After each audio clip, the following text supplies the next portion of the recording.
It's another delicious day here in the Let's Make Food from Food Kitchen, and thanks for joining me here.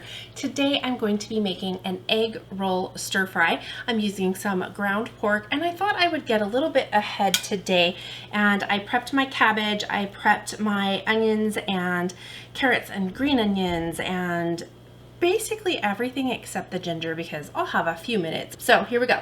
I have my skillet is preheating, and I'm going to add my avocado oil. You can use vegetable oil, probably even an olive oil. So just kind of a neutral oil is better. Just gonna pour it right in there and heat it up. It won't take long to get that heated. You just want to look for that sheen. This is just simple ground pork. It's not a sausage. I don't want to use a sausage for this. And I'm just going to get it in there and start it cooking. I want to cook it until there's almost no pink in it left before I start adding the rest of my ingredients.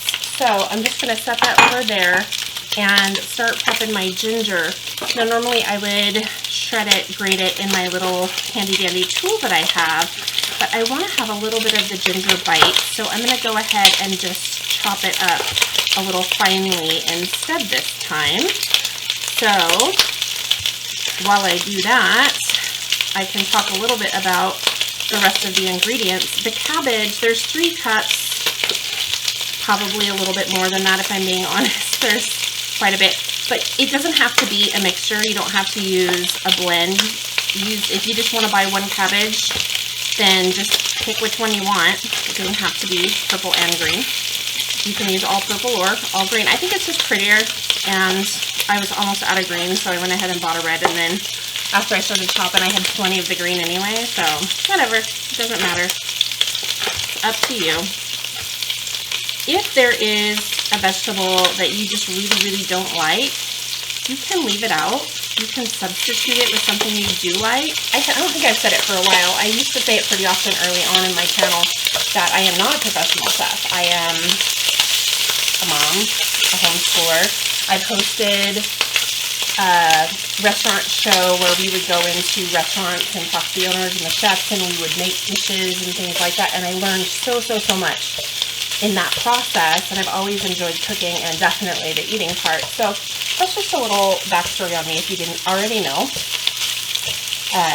My original show is What's on the Menu with Michelle Ullman, and it is available on Amazon Prime. I will put a link to that down below if you'd like to go watch it. Okay, I'm just breaking this up some, and I think I have too much ginger. My recipe, I do have 1 inch, and I think what I had was about 2 inches, but what I'll do is I'll just reserve about half of that for another recipe. So I'm not going to put all that in there. It's a lot. Okay, and I want to break this up into, I don't want it to be tiny crumbles, but smaller pieces. Okay, so I want to put a little salt and pepper on, and the salt and pepper is to taste. I'm doing about a 1/4 teaspoon. I don't need a lot here because I'm putting soy sauce in, and soy sauce, as you probably know, is very salty. Some pepper to taste. And also, if you like spicy food, you could chop up a chili pepper of choice and add that in when you add in your onion and carrot. You could add in a chili pepper. I don't like spicy food, and it's typically not in egg rolls, so yeah. So we are almost through with our pork cooking. It doesn't have to be completely cooked all the way through because this is going to continue to cook as we add the rest of our ingredients. I'm just going to put some of this in here and set it aside for another recipe and toss this in here. Get that ginger going. Okay, and then I'm going to add my onion, and this is about a half of a medium-ish red onion, and I just sliced it and quartered it so that I've got some big pieces. Okay, and my carrots are shredded. You could shave them too, and that was my original plan, but I forgot when I was prepping. I just out of habit. Whatever. Fine. Okay, stir that in. I'm going to add my garlic. I have 2 cloves here.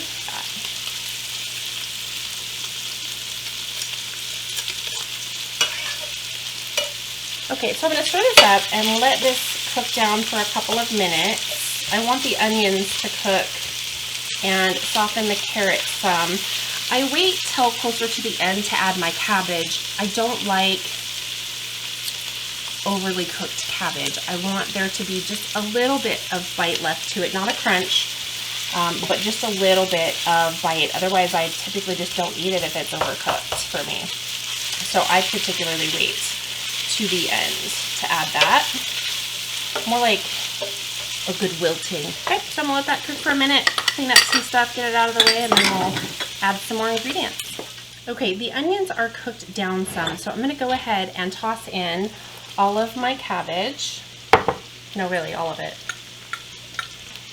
Okay, and then I'm gonna do my soy sauce. There's 2 tablespoons of soy sauce, and you can adjust that plus or minus based on your taste desires.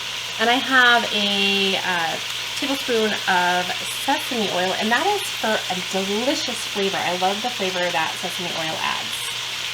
So I'll give that a good stir, and we'll just cook it for a minute or 2 and toss on the green onions.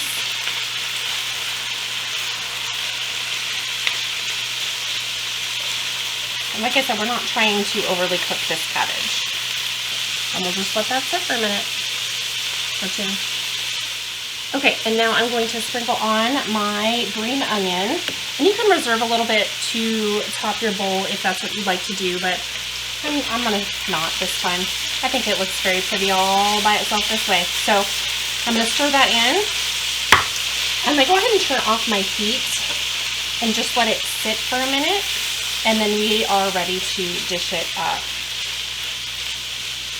And I'm just letting it sit for a minute to get those green onions to wilt a little, but I don't necessarily need to cook anything any further.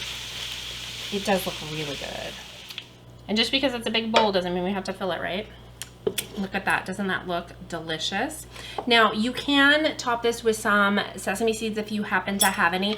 I thought I did, but they were old, and I did not want to put those in my mouth, so I didn't this time, and that's fine. I was going to be all fancy and use chopsticks, and my hands are wet, and I just couldn't make it work, and I gave up.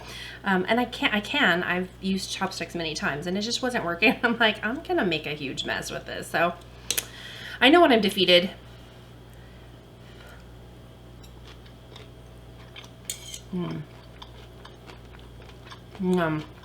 This is a really nice dish. It's got a little bit of crunch from the vegetables. The meat is nice and chunk instead of little tiny bits, so you're not fighting to eat it. The carrots and the onions give a nice flavor blend, and I love the hint of the sesame oil. I always love the sesame oil. Sometimes I put a little too much in. This time I didn't. I stuck to I measured it, because otherwise I'm like, oh, that was a little more, and then it's too much. But I really like the flavor of the sesame oil. Thanks for joining me here today in the Let's Make Food from Food kitchen. From my kitchen to yours, let's make food from food. That's one boy puppy.